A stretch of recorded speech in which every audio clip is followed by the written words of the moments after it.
Il n'y a pas si longtemps, sur une plateforme de VOD plutôt proche, le retour d'un personnage culte d'une franchise les plus prolifiques du monde. Aujourd'hui, on parle du livre de Boba Fett. Bienvenue au nouvel épisode de Back to the Review. Si mes calculs sont exacts, lorsque ce petit bolide atteindra 88 miles à l'heure, attends-toi à voir quelque chose qui décoiffe. Bonsoir et bienvenue dans Back to the Review. J'espère que vous allez bien. Aujourd'hui, pour parler avec moi du livre de Boba Fett, il y a Gary. Bonsoir Gary. Bonsoir. Il y a Ekichi. Bonsoir Ekichi. Bonsoir. Ça fait plaisir de t'avoir dans un Back to the Review. On ne t'avait pas eu pour le premier épisode de Tenet. Ça fait extrêmement plaisir. On va revenir un petit peu sur la série du moment sur Disney+, le livre de Boba Fett qui est disponible maintenant depuis cette semaine et qui est terminée. Voilà, la saison est totalement terminée. On va pouvoir parler et donner notre avis sur la globalité de la saison. On va commencer, je pense, par donner notre avis très rapidement sur la série. Et puis après, on viendra peut-être un petit peu sur les détails qui ont potentiellement gêné fait débat voilà, sur les différents réseaux. Je suis Boba Fett, laissé pour mort dans le désert de Tatooine.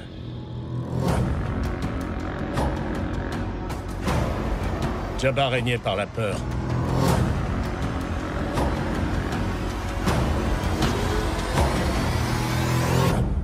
J'ai l'intention de régner avec respect. Gary, quel est un petit peu ton avis sur cette saison du livre de Boba Fett ? Très mitigé. Ouais. Parce que de base, l'histoire, le personnage de Boba Fett ne m'intéresse absolument pas. D'accord. Dans Star Wars, je veux dire, il a pas un rôle extraordinaire dans Star Wars, tu vois. Donc là, il faut une série sur lui. Parce que Disney, ils vont historier Star Wars jusqu'au bout pour avoir le maximum d'argent, je pense. Ouais. Après, je sais pas si genre une série Star Wars leur ramène de l'argent sur Disney+, parce que encore hier, ça serait un film. Je sais qu'il y a des bénéfices à se faire, mais je sais pas comment ça fonctionne au niveau des bénéfices pour une plateforme de VOD. Tu vois ce que je veux dire ? L'abonnement qui compte, mais bon, est-ce qu'il y a suffisamment d'abonnements, pour c'est quand même que les gens s'abonnent pour ça après. Ouais. Oui, je pense qu'il y a eu pour Mandalorian, en tout cas, je pense qu'il y a eu pas mal d'abonnements qui ont été faits pour ça. Après, oui, je pense que ça se joue comme ça. Moi, je pense que pour Boba Fett, c'est un petit peu des gens qui ont eu leur abonnement avec Mandalorian qui suivent un peu l'histoire. Oui, on rappelle quand même que Boba Fett revient dans la saison 2 du Mando et il fait un très très beau caméo, voire même il y a un très bon épisode avec lui, je crois. Oui, 2 ou 3. Ouais, quand même. Donc, et on a l'acteur original qui interprétait Jango Fett dans le deuxième Star Wars, donc Star Wars l'attaque des clones, qui revient dans le rôle de Boba Fett, donc c'est quelque chose qui était bien vu par les fans en fait. Et mais je peux comprendre un petit peu le côté essoré Disney. Donc là, déjà, un personnage qui m'intéresse pas. Deuxième, l'histoire de la série donc, qui prend place après Star Wars 6 ou le 3 original. Ouais, c'est ça, ouais. Et donc, c'est l'histoire qui dit un peu le shérif, le daimyo du village de Tatooine. Donc, pareil, l'histoire en soi est pas très intéressante, je trouve. Mais ça reste une bonne série Star Wars. Je veux dire, on trouve bien l'univers Star Wars dans la série et ça reste agréable à regarder pour se divertir, mais sans plus. D'accord. En fait, toi, tu l'as regardé en mode divertissement pur et dur, mais c'est pas un truc que t'attendais chaque semaine et puis c'est pas un truc qui t'a amené des grosses réponses vu que le personnage ne t'intéressait pas.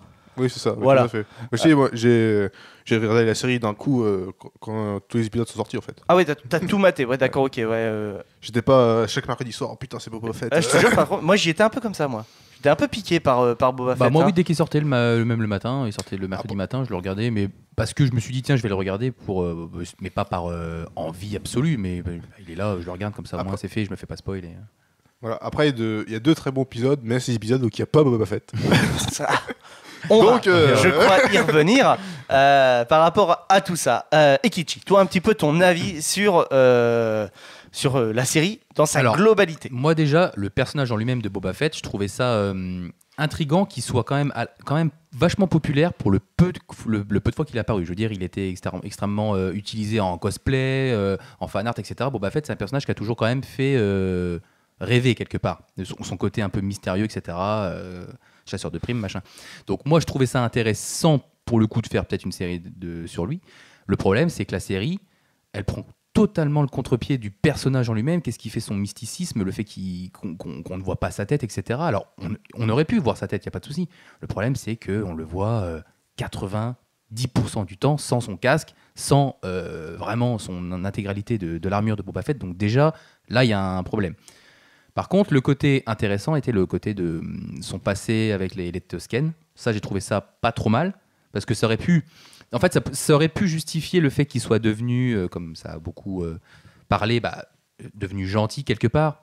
Où est la rage de Boba Fett? Enfin, c'est un chasseur de primes, etc. Donc, le côté, il s'est assagi, il a été recueilli par les Tusken. Donc, ça aurait pu justifier ça. Mais on n'a pas un final qui, au final, pour moi... je m'attendais à un final où il redevient, en fait, Boba Fett, quoi. Merde, j'ai essayé d'être gentil, ça n'a pas marché. Allez tous vous faire, tu vois. Et on l'a un peu, mais pas non plus. Voilà. Moi, je trouve qu'on l'a quand même. Hein. Oui, on l'a, mais. On a cette ambiance-là. Mais je trouve, j'ai juste l'impression qu'ils n'arrivent pas à écrire sur ce personnage, en fait. Qu'ils n'arrivent pas à. En fait, qu'ils se sont dit, on va le faire parce qu'on l'a fait revenir. Les gens étaient hypés dans Mando. Alors peut-être que c'était déjà aussi sur la table.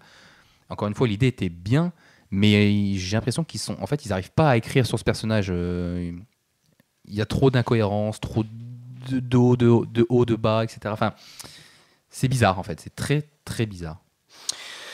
Moi, je pense que pour parler un peu de Boba Fett, je pense qu'il faut parler un petit peu des gens qui sont derrière Boba Fett. En tout cas, je parle de la série. Et je pense que Boba Fett est un petit peu le reflet de ce que Robert Rodriguez nous a fait dans sa filmographie. J'ai vraiment l'impression que Robert Rodriguez, c'est le papa un petit peu de Boba Fett, en tout cas de cette série. Il a fait le premier, il a fait le 7e épisode, il est producteur exécutif, bref. Je sens quand même que Robert Rodriguez est très très très impliqué dans la production et même dans la réalisation de cette série. Je ne sais pas pourquoi, peut-être que le personnage lui plaît, peut-être que son mysticisme. Voilà, pour moi, le premier épisode de Boba Fett, il est franchement très très bon. Déjà, je vais vous dire pourquoi, parce que on a limite des planches de comics remis à l'écran quand on a toute cette intro avec le fait qu'ils sortent du monstre, qu'on l'envoie du 6, etc. dans les flashbacks. Ça a été un peu critiqué à sa sortie du monstre. Hein. Bon, après... Ouais, mais dans le comics, c'est exactement ça en fait. Oui, non, mais quelque part après, non, ça a été critiqué dans le sens où ça va trop vite, machin. Mais après, je pense qu'on a compris le propos. Il sort, on s'en fout entre guillemets comment il est sorti. Oui, c'est expliqué dans les comics, donc c'est vrai que mais ça a beaucoup fait parler. Ouais, il sort vite. Mais voilà, mais il y a un problème avec ces comics. J'y reviendrai un peu plus tard, mais donc tu vois. Quand on regarde le premier épisode, on se dit ok, on voit sur quoi tu veux aller, tu veux être assez fidèle et tout ça avec les comics et t'essayes entre guillemets de montrer l'univers de Boba Fett sur des gens qui n'ont pas spécialement lu cet univers étendu, parce que le gros problème quand tu parles de Star Wars avec des gens qui sont fans de Star Wars, c'est que pour eux, il faudrait avoir lu tout l'univers étendu. Vu, joué, enfin ouais. Et c'est ça le problème. Ouais. T'as l'impression que tu n'as pas le droit de te contenter genre au film de base. Moi, j'aime le cinéma, j'aime les séries télé. C'est pas un truc qui va m'attirer au cas où de dépenser des sommes maintenant astronomiques pour des comics qui sont vieux d'il y a 20 ans. Qui sont sortis dans les débuts des années 2000 ou début 2010 pour avoir l'univers étendu. Il y a certaines histoires que j'ai pu lire de l'univers étendu, comme Dark Plagueis, mais parce qu'on en parle clairement dans le 3. On parle de Dark Plagueis, le sage, etc. Et c'est un truc qui m'a attiré, parce que je me suis dit, c'est quand même vachement bizarre que Palpatine l'idolâtre à ce point-là, quoi, tu vois, ce mec-là. Donc je me suis intéressé. Il y a beaucoup de contenu, on peut regarder sur YouTube, voilà. on peut toujours se... Mais t'as l'impression que t'as pas le droit de t'intéresser à l'univers de Star Wars par bribes. Et je suis assez d'accord avec Gary, Boba Fett, c'est pas un personnage de base qui me chauffe. C'est un personnage que je trouve plutôt lambda. Je trouve limite que son père est plus charismatique que lui. En fait, il est beaucoup exploité dans la série The Clone Wars parce qu'il est gamin, il essaie de se venger de Mace Windu souvent. On le voit même intégrer les jeunes troopers, etc. Donc il y avait quand même il a été utilisé beaucoup quand il était jeune. Après, bon, pendant longtemps, non, du coup. À moins qu'il soit dans Rebelle, mais je sais pas, je suis pas sûr. Mais bon, après voilà, il y avait quand même moyen d'écrire sur ce personnage, voilà, qui a perdu son père, etc. Enfin, je dis pas Star Wars Clone Wars, c'est à mon avis, je pense, une très bonne série, mais à titre personnel, tu vois, j'ai pas le temps de la regarder. Ah bah oui, il faut du temps. Pas le temps. En fait, il faut juste comme ça. Moi, quand je l'ai regardé, Sur la partir de la 4e saison, j'ai été sur un site qui te dit uniquement les épisodes à regarder pour le fil conducteur, qui te zappe tous les fillers parce que tu as énormément d'épisodes qui ne servent à rien, hein, et qui te retracent uniquement la trame principale et voilà. Et du coup, il y en a très peu. Mais Ok. donc voilà.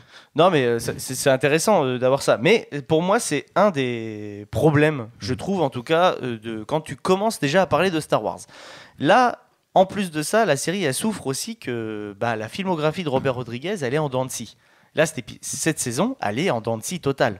On a un très bon premier épisode qui fait 30 minutes, qui a un très bon rythme, qui montre des choses intéressantes à l'image, comme l'origine de comment il sort, etc. Un petit flashback qui montre qu'il va être en relation avec les Tusken. Putain, l'épisode 2, c'est que un flashback. Ou genre l'épisode 2 ou l'épisode 4, je sais plus, mais il y a un épisode, c'est 50 minutes, et c'est 50 minutes de flashback, qui est franchement pas intéressant à regarder, c'est plutôt mou à regarder même. Et la filmographie de Robert Rodriguez, c'est un peu ça. J'adore ce mec. Quand il fait un film comme Sin City, je le trouve révolutionnaire. Quand il fait un film comme Space Kid, il va pas me parler. Tu vois, et c'est vraiment, je trouve que ça souffre énormément de ça pour moi, la série. Parce que la série, pour moi, c'est les épisodes que Robert Rodriguez il a fait, malgré que je mets le 6 quand même dans le 6 qui est l'épisode réalisé par Dave Filoni, qui fait partie des 2 épisodes que Gary a cités en mode ils font pas beaucoup partie de la série. Moi, le 6, je le mets dedans parce que c'est un épisode qui est là pour intégrer Boba Fett dans quelque chose de plus grand, dans l'univers, dans la mythologie Star Wars, alors que le 5, qui est un très bon épisode, est juste là pour balancer des références à la gueule jusqu'à être à un point en mode, vous avez vu, Anakin, il a pété la rambarde dans la course de module, il y a 60 ans, on ne l'a toujours pas réparé, il y a encore les débris au sol. Tu vois, ça en est à ce niveau-là du détail, de la référence. Et pourtant, c'est un bon épisode. Il y a tout ce qu'on peut aimer d'un Star Wars. Il y a du combat au sabre laser, il y a de l'enjeu, il y a du vaisseau, il y a même une utilisation un peu mystique derrière tout ça. Il y a le côté où il y a du voyage. Mhm. C'est l'épisode qui fait le plus Star Wars, c'est le 5. Oui, c'est vrai. Mais Boba Fett c'est pas un épisode de Boba. C'est pas un épisode de Boba, c'est le je prologue c'est vrai, du Mando. J'ai pas compris le projet. C'est autant dans une série, dans une série, tu peux avoir des scènes, la moitié de l'épisode qui va être sur un personnage, parce que voilà, dans une série, tu ne parles pas de tout le temps du personnage principal. Mais là, ta série s'appelle Le Livre de Boba Fett. Tu ne racontes quand même presque rien avec le personnage quelque part. À la fin, en fait, la série n'aurait pas existé concrètement. Le Mando, Grogu et tout ça, ils auraient vécu la même chose et ça aurait absolument rien changé pour Tatooine, etc.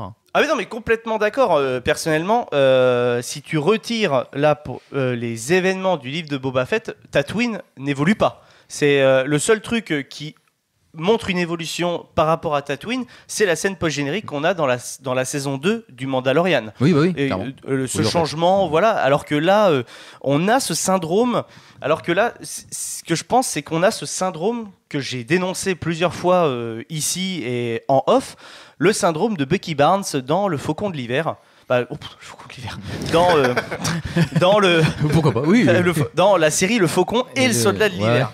Ouais. Ce côté où ils ont pris une icône, un mec qui est badass, qui montre le respect juste en étant une posture, comme Bucky, et Boba Fett en est l'exemple parfait. C'est un mec dans la trilogie originale qui ne parle pas, qui est ultra mystérieux, ultra badass.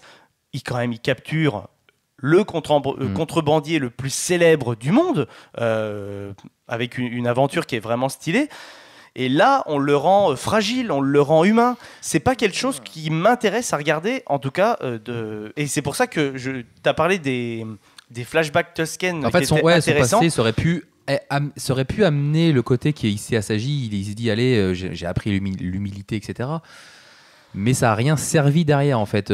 Soit ils auraient dû dire, en fait, à un moment donné, soit non, j'ai essayé, c'est mort, machin, ou alors, ça n'a pas servi vraiment l'intérêt. Mais je trouve que même, tu vois, dans le délire où ils essayent, entre guillemets, de dire il est devenu plus humble qu'avant, plus humain qu'avant.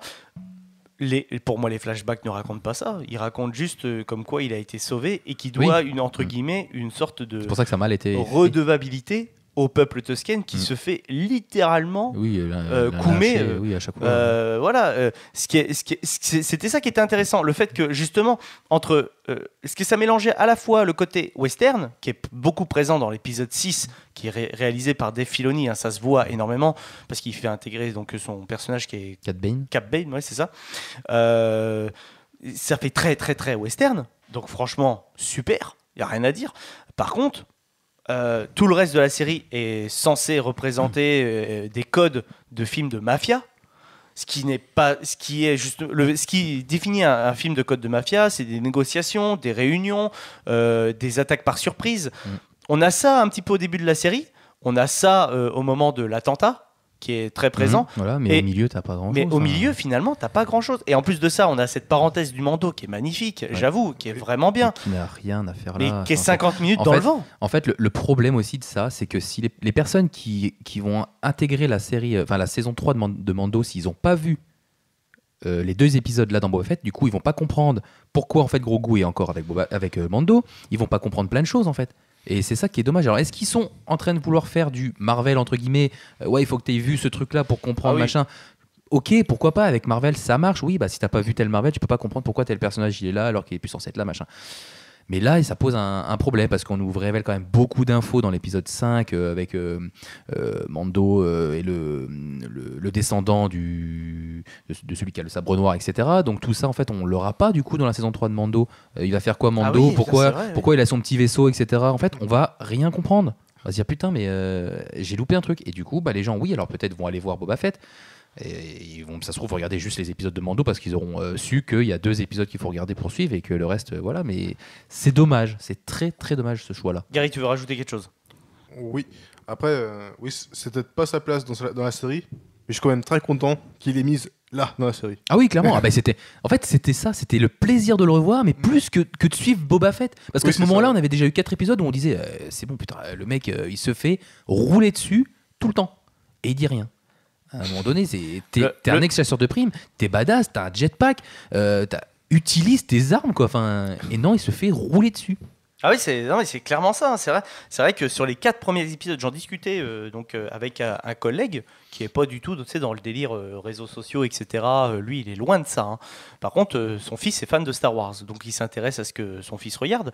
Et il me disait, mais je me fais chier. Je me fais chier devant les 4 premiers épisodes.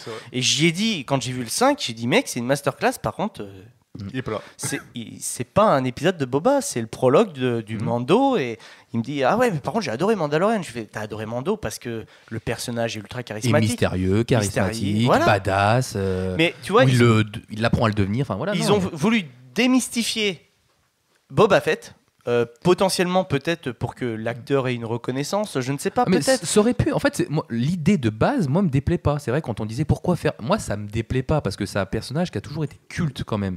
Malgré le peu d'apparitions, et voilà, il y a quand même beaucoup de gens qui étaient fans, il y avait des cosplays, etc. Voilà. Moi, je trouve que son père est beaucoup plus iconique que lui. Peut-être. Je trouve. Mais il y avait quelque chose à raconter parce que c'est vrai que, voilà, hormis les comics, voilà, on va le stipuler tout de suite pour pas se faire rouler dessus. C'est vrai qu'on lit pas trop les comics, mais moi, Boba Fett, je l'ai beaucoup suivi dans la série, donc The Clone Wars, quand il était gamin, enfin ado, et ça aurait pu après derrière raconter d'ailleurs avec Cad Bane à un moment, il dit voilà, t'es un vieillard, oui, t'es encore plus vieux que moi, mais et il lui raconte un peu son enfance, donc il sait d'où il vient, etc.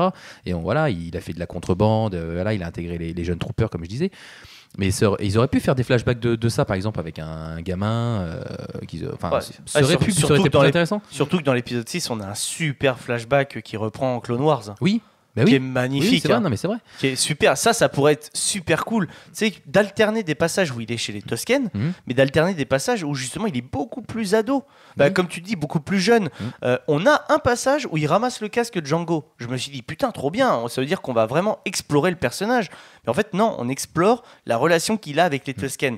Et c'est, à mon sens, dommage de se cantonner à ça. Voilà. Est-ce que là, la véritable question que l'on peut se poser pour continuer un petit peu le débat, c'est est-ce que les dérives de la série, liées aux œuvres qui ne sont plus canon, mais que tout le monde reconnaît canon par l'univers étendu, que ce soit les comics, les machins, les trucs comme ça, vous ont dérangé dans cette série? Non, je vois pas réellement qu'est-ce Bah, qui. genre la un référence exemple est tout con, décanonisée. d'après les trucs que j'ai entendus sur Internet, les gens ont été extrêmement déçus, par exemple, du traitement du Wookiee. Et lui, il est canon, parce qu'il est dans les comics et certains comics sont canons. Mais ça, j'en ai entendu parler, effectivement. Alors, en fait, là, pour le coup, son intégration est pas trop mal, parce que nous, on le connaît pas des comics, donc nous, on voit un Wookiee, chasseur de primes, ok, machin, balafré, on sait pas, voilà. Mais c'est pas dérangeant. Et effectivement, si tu t'intéresses à ce personnage, ah oui, il y a un comics, en fait, c'est Obi-Wan qui lui a fait cette cicatrice. Ah ouais, en fait, il s'est déjà battu contre Boba Fett, etc., même contre Obi-Wan. C'est sympa, en fait, mais gueuler parce que oui, les gens ont été déçus de son. Oui, bah après, c'est une adaptation live, c'est la première fois. Les gens, ils le connaissaient surtout peut-être avec les comics, donc dans l'univers étendu. Moi, je trouve que son intégration, pour le coup, a pas dérangé parce que, en fait, on aurait. Voilà, je savais pas qui c'était, même si à l'heure actuelle, je savais pas qu'il était dans les comics. Bah ouais, c'est un personnage. C'est un personnage. Ok. Et toi, Gary, toi, ça t'a dérangé? Non, pas tellement, parce que je sais pas trop les œuvres hors film de Star Wars, les comics, tout ça, je sais pas du tout qu'est-ce qui est sorti. Là, dans la série, ce qui peut être intéressant, c'est avec les cousins de Jabba, Les Hutt, ouais. la limace là, c'est Jabba. Oui, c'est ça, Jabba le Hutt, ouais. Donc là, La limace. Dans le métier, Ouais, on l'appelle comme ça dans ah, le c'est métier. ça, oui. Et là, dans la série, c'est ouais, on est là, on n'est pas content. Ah non, finalement, on se barre. C'est ça aussi, oui, il y aurait pu avoir un On se délire barre avec et les on Hutt. donne un cadeau. hein. Ouais, On a- on donne un beau Il y cadeau. aurait pu avoir tout un délire avec les Hutt qui sont quand même un très gros groupe mafieux. Donc, Ouais, là, c'est on ça utilise les pikes, ok, d'accord. Au final, à la fin, vraiment, toute fin, tout est réglé. Bah, ouais, en fait, Fennec, merci, t'as réglé le problème. Mais alors, en fait, c'est pour ça que, voilà, comme je disais, la série n'aurait pas existé, ça aurait rien changé, limite, en fait. Moi, j'ai vu une image qui regroupe, tu sais, 4 images, tu sais, en une, et qui dit, c'est un peu le final que j'aurais voulu avoir. Et c'était une image de Mace Windu, parce que justement, comme tu dis, il l'a beaucoup affronté dans Clone Wars. Il y a une image. Mais c'est Windu, il devrait être sacrément vieux, hein, parce que si Boba Fett déjà, il est là, il a quoi, bien 50 ans. Ouais, mais c'est tapé. surtout parce que. Ah non, il est pas mort, Mace Windu, si. Bah, Par Palpatine. Il y a beaucoup de gens, Si, il y a beaucoup de gens qui espèrent un retour potentiel. Après, tu peux toujours faire revenir un personnage parce que il est pas, on l'a pas vu de nos yeux vus mort dans le film. Donc, si un jour ils veulent faire une série ou un truc, un épisode spécial machin avec Mace Windu, en vrai, ils peuvent le faire. Mais là, je vois pas l'intérêt de le mettre parce que bon, bah, Boba Fett est vieux déjà, donc il était ado quand Mace Windu avait déjà peut-être 40 ans, 50 ans, donc il doit être sacré. Voilà. Mais Après, c'est un Jedi, hein. c'est vrai. Donc, On connaît pas non plus les on- races, on sait qu'au niveau des races, c'est un Voilà. peu le bordel parce qu'on voit Cad Bane qui est censé avoir, je sais pas, bah, il est beaucoup plus vieux que Boba Fett et puis bon bah voilà, ils se le disent dans l'épisode, hein, toi t'es un vieillard, oui mais moi je suis plus rapide parce que selon les races, toi même avec Baby Yoda, enfin Oui, Grogu qui a 50 ans, qui a un enfant. Donc peut-être qu'effectivement ils peuvent toujours justifier un retour d'un personnage pour la hype, hein, comme ils ont fait avec Ahsoka. Bon voilà. Voilà. Et ils ont dans ces 4 images, donc il y avait Mace Windu et il y avait aussi la meuf qui est en fait dans Solo. Oui, Emilia celle Clarke. de l'orbe rouge, non la robe écarlate, je sais plus, l'orbe. Ouais, Faire rouler celle qui Mais oui, bah oui. celle qui joue en fait dans Solo parce que elle va être ultra mêlée Elle est à très la importante pègre. elle est importante dans les Et, comics, etc. ouais, aussi. vraiment beaucoup. Et moi, franchement, je l'avoue, c'est vrai que quand j'ai vu un peu le délire que ça passait en mode très mafia, très truc Mhm. comme ça, je me suis Ça aurait dit, pu, ça aurait pu. ça aurait pu aussi intégrer des types comme, je sais pas, j'ai pas regardé, mais est-ce que les 2 frères Dark Maul sont morts officiellement? Bah, Dark Maul meurt dans Rebelle Ah d'accord, ok, par Obi-Wan. ok, d'accord. Donc là, c'est officiel. Donc, Officiel, parce que c'est canon. Rebelle et Clone Wars, normalement. ouais, si, c'est Voilà, canon. donc c'est canon. Non, mais donc Dark Maul, voilà, revoit Obi-Wan vieux, un peu. Bah, juste avant, en fait, Rebelle, c'est juste avant l'épisode 4. Donc, D'accord, Rebelle, donc, c'est oui, juste oui. avant l'épisode 4. Donc Dark Maul voilà, meurt de la main d'Obi-Wan. Mais il a une résurrection, en fait, si tu veux. Il dit à Obi-Wan, est-ce que c'est l'élu? Donc en parlant de Luke, il lui dit oui. Voilà, mais il meurt dans les bras. Cette scène magnifique, j'en ai des frissons là, rien d'en parler. Il meurt dans ses bras et il lui dit voilà, il faut qu'il nous sauve, hein, il faut qu'il rétablisse l'équilibre, etc. En parlant de Luke. Et, en fait, à ce moment-là, Dark Maul meurt en s'étant repenti, si tu veux. D'accord, ok. Ok, non, c'est intéressant parce que tu vois, c'est vrai que moi j'ai pas vu les séries animées, c'est un gros trou que j'aimerais vraiment combler, mais par manque de temps je l'ai pas fait. Ouais, il faut vraiment regarder les épisodes principaux. Mais Ouais. zapper beaucoup d'épisodes qui servent à rien, de filler. Hein. Ouais, c'est un peu. Mais il y a des épisodes exceptionnels. Surtout dans The Clone Wars. Ah ouais. Ah ouais, mais quand je te dis exceptionnel, t'as du Palpatine contre Dark Maul, t'as du. Enfin, Est-ce que les jeux qui sont sortis Donc on joue l'un des apprentis de Dark Vador, c'est officiel ça. Non, aucun jeu n'est canon, Non. je crois. Ah crois dommage, pas. parce que c'était génial, je sais plus leur nom. Le pouvoir de la force. C'est ça, Ouais. j'avais les deux. Ouais, non, mais j'adorais ces c'était pas mal, mais ouais. Ouais, le pouvoir de la force, c'était très bien. Et est-ce que le Star Wars Eclipse sera canon? Celui qui va être fait par Quantum sais pas. Dream et les mecs qui ont fait aucune Heavy Rain. Aucune idée. Celui-là, ça sera celui-là. Il va sortir dans les 2023-2024. C'est maintenant, ça prend avec des pincettes, hein, tout ce qui est estampillé légende, c'est pas canon. Donc, ouais, c'est compliqué. Mais sinon aussi, pour en revenir du coup donc à Boba Fett, je trouve aussi l'erreur de cette série, c'est que derrière, donc, tout le monde attend la série Obi-Wan Kenobi. Tu nous fais une série Boba Fett sur Tatooine, 90% du temps. Est-ce que ça va pas être trop redondant? Parce qu'on sait que Obi-Wan Kenobi, si tu fais hors Tatooine, déjà apparemment il est pas censé être parti. Donc tu peux avoir des scènes, toi. Je trouve que ça va faire beaucoup de décors similaires. Et c'est dommage, parce que dans Mandalorian, tu voyages tout le temps. C'est ça qui est beau. bien. Oui, c'est ça qui est bien. Donc tu sais que tu vas nous faire une série sur Obi-Wan, donc il va y avoir beaucoup de Tatooine. Et là, ouais, on a aussi beaucoup de Tatooine chez Boba Fett. Donc je pense qu'il va y avoir un effet peut-être de redondance. Après J'ai peur que ça fasse comment ça. tu veux avoir de la redondance quand on t'annonce une série Obi-Wan Kenobi avec Ewan McGregor et qu'en plus on va être dans un mood imprégné de force, de Jedi. C'est vrai que j'avoue que c'est pour ça que je ne me considère pas fan de Star Wars, parce que pour moi, Star Wars, les plus gros moments de kiff quand je regarde un Star Wars, c'est quand il y a les Jedi. C'est vrai que quand le lore est autour, j'ai tendance à me dire... J'y crois un peu moins, etc. Et j'avoue. Oui, c'est plus la mythologie Jedi qui t'intéresse. C'est plus la mythologie Jedi. Mais avec Mando, par exemple, toi, t'as découvert quelque part une autre manière d'apprécier Star Wars alors.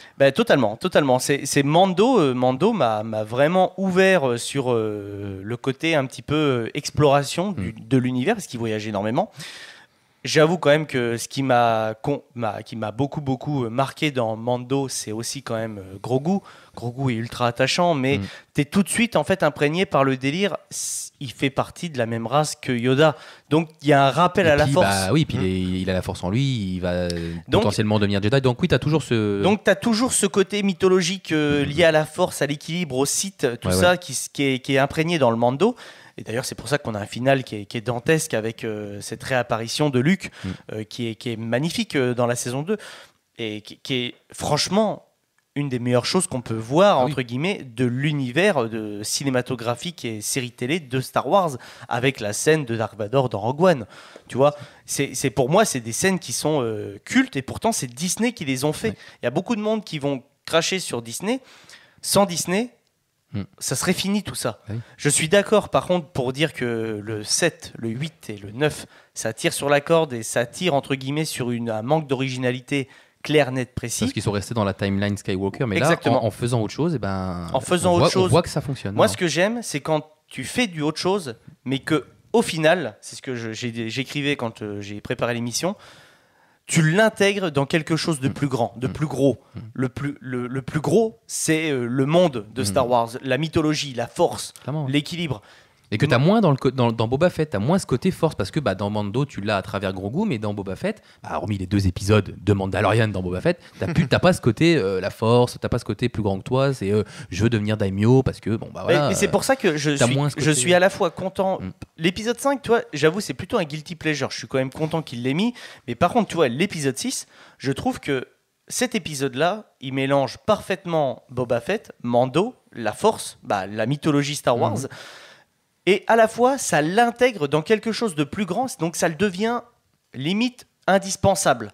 Tu vois ce que je veux dire? Et c'est pour ça que l'épisode 6, celui de Dave Filoni, je l'ai considéré comme... Et dès que j'ai vu, pour moi, c'est une masterclass de A à Z, parce que j'ai vraiment eu cette impression de lire un comics de super-héros où tu voyages partout. Tu es sur une planète avec Luke Skywalker, pourtant tu es en train de lire un truc... imaginons, tu es sur un livre Batman.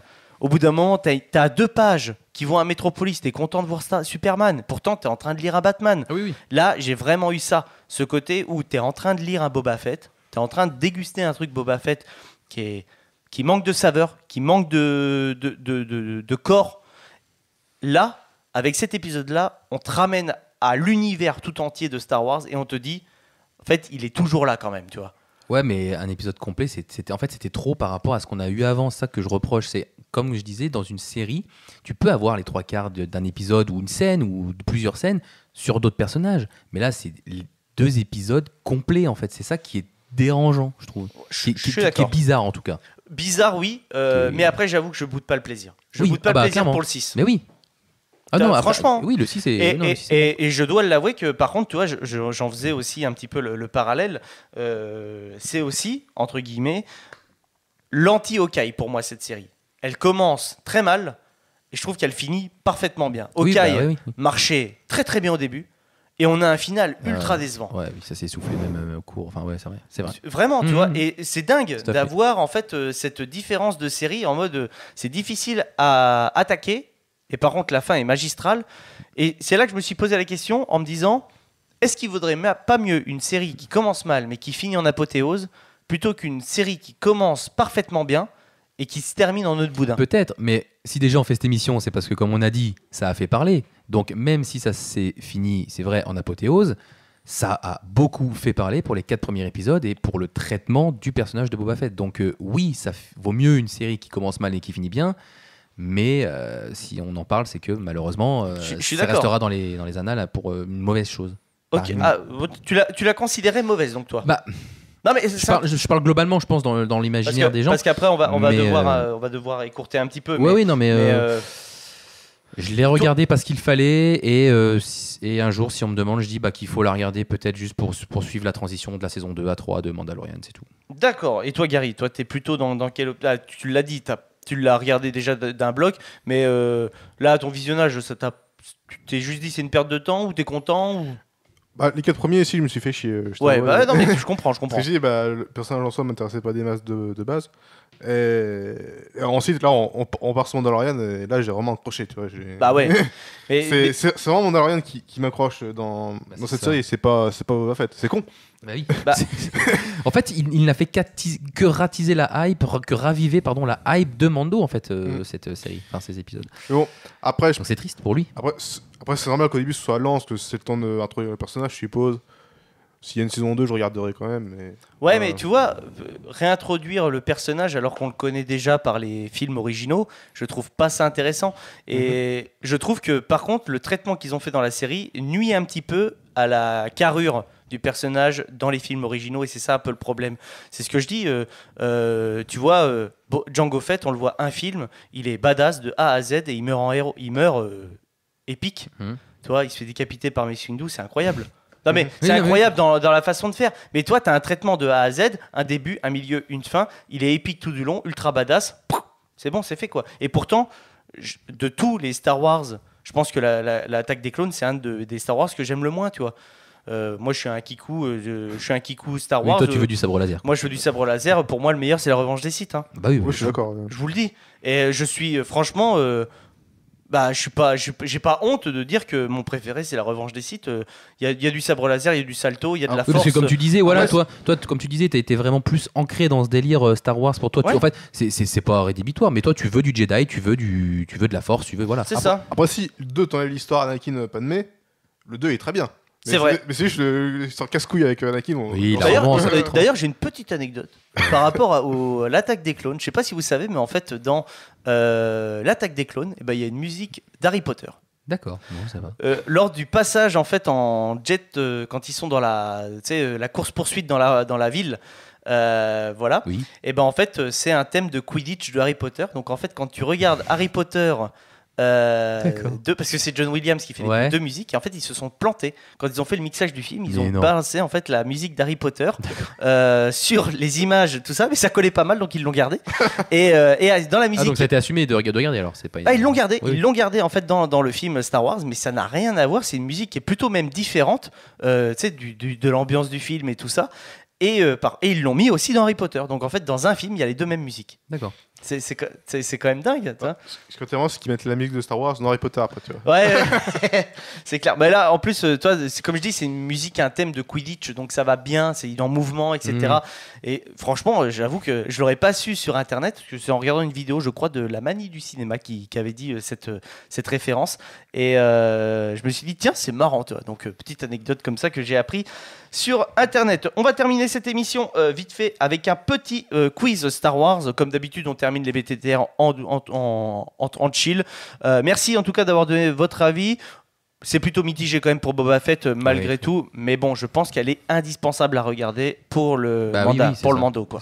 Donc en fait, peut-être qu'il se dirige vers du Marvel. Par contre, je pense carrément. Avec des entrecroisements, avec des scènes post-génériques aussi, tu vois, c'est exactement pareil. Hein. Pour moi, c'est exactement.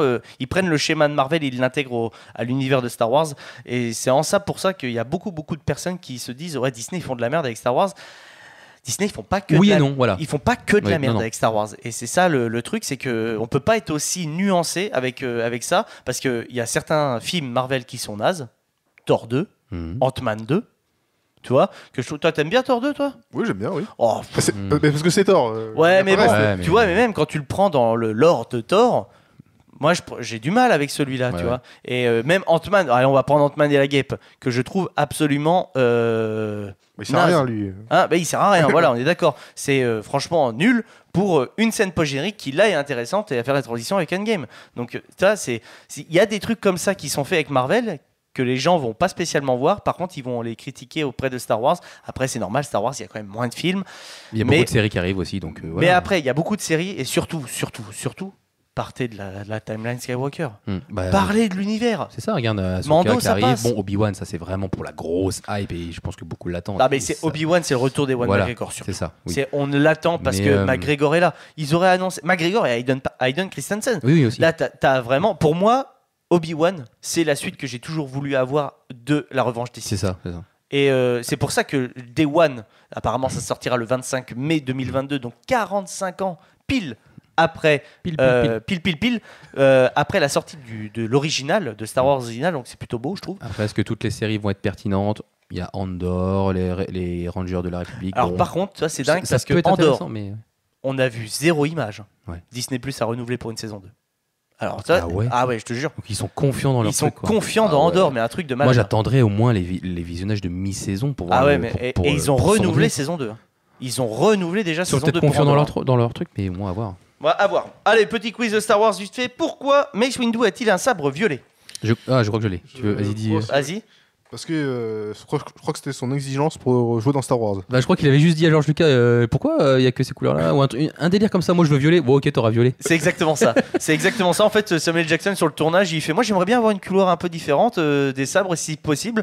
Et George Lucas il fait à part ils sont verts, tu veux vert, bleu, parce que bon voilà quoi. Il fait violet, c'est fait. Non, tu en auras violet. Voilà, mais c'est pourquoi pas chill, hein. Et après, par contre, c'est marrant parce que avec l'univers étendu, ils ont essayé de l'intégrer comme quoi apparemment les sabres violets, c'était des gens qui avaient frôlé le côté obscur et revenu je savais pas ça, vers la force. Voilà. Si, ça a été expliqué. Il y a tous les cristaux sont expliqués en fait. Pourquoi même les cristaux blancs de Ahsoka dans la série sont expliqués par le lore entre guillemets qui n'est plus canon, alors que dans la série, elle n'a pas les sabres blancs. Non, dans The Clone Wars, non. Voilà. On la revoit dans Rebelle avec les sabres blancs, mais du coup, on sait pas pourquoi. Et c'est peut-être dit dans Rebelle, mais je me souviens plus. Ok. Question très simple. Anakin vient de quelle planète? Tatooine. Bien joué, Tatooine. En fait, c'est tellement simple que vous avez douté. Tellement simple que vous avez douté. Donc Tatooine, bien sûr, bonne réponse. Vous savez où se situe le décor de Tatooine? En Algérie, c'est pas ça? Non, c'est en Tunisie, dans la ville de Tataouine, qui est vraiment ça. Et apparemment, si Star Wars, ça serait une sorte d'anagramme. Tatooine et... Tataouine, c'est une vraie ville dans notre univers. Ok. En Tunisie. Et la planète, c'est Tatooine. Et la planète de Star Wars, c'est Tatooine. Ouais. C'est ça. C'est fait exprès, je pense que. Il y a eu une inspiration. Et j'allais le dire en fait, parce qu'apparemment, Star Wars, si tu changes les lettres, tu sais, un anagramme quoi, change les lettres de place, tu peux avoir Ouarzazate. Voilà. Qui est aussi une ville en Tunisie. Je crois, en tout cas, dans un des pays du Moyen-Orient. Donc voilà. Troisième question. Combien de films de la franchise George Lucas a-t-il réalisé? 6. Non. Non. Oui. Pas 6. Alors peut-être soit moins, soit il a... Mais non, il a pas réalisé les Star Wars Story, donc... Alors non, oui. Non. Tu parles des films? Je te parle des films. Les films. Film. Non, je sais pas, j'irais peut-être 5 du coup? Non. 4. Il a réalisé 4 films. Il a réalisé Star Wars, l'original. Oui. Donc celui qui est sorti en 88, je crois. Si je me plante, Voilà. Je crois que c'est avant, mais je suis pas sûr. Mais... Ouais, 79 peut-être, un truc comme ça. Peut-être, Après, je sais plus.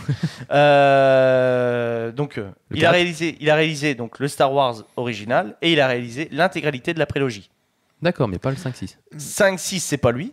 Ah, je savais 7, pas. 8, 9, c'est pas lui. Voilà. Oui, bon, ça oui. Voilà, ok. Dans Star Wars 5, à quel âge meurt Yoda? Oh. 900 et quelques années, je crois. Non, tu peux t'arrêter, c'est 900 ans. Tout pile. Et il meurt à 900 ans. Et apparemment, c'est dit juste avant, voilà quoi. Donc il meurt à D'accord. 900 ans. Et dernière question, et on terminera ce petit BTTR, cette petite pastille, comme j'aime bien l'appeler. Qui coupe la première main de Anakin Skywalker? Comment il s'appelle le site? Le comte de coup. Bien joué, c'est le comte Dooku, voilà, que vous aurez le plaisir de retrouver sur la petite photo de présentation, le sabre en tout cas. Et ben écoutez les amis, merci beaucoup de nous avoir écoutés. J'espère que cette petite parenthèse Star Wars vous a plu. Merci aux chroniqueurs qui étaient là. Ça vous a plu de parler un petit peu de Star Wars comme ça, Oui, très bien chill. sûr. Voilà. Et puis n'hésitez pas donc à vous abonner à la chaîne YouTube, à liker nos réseaux, donc le Late Off, que ce soit Instagram et Facebook, et à nous retrouver sur Deezer, Spotify, Apple Podcasts, Google Podcasts. On se dit à très très vite pour une nouvelle émission. Salut à tous.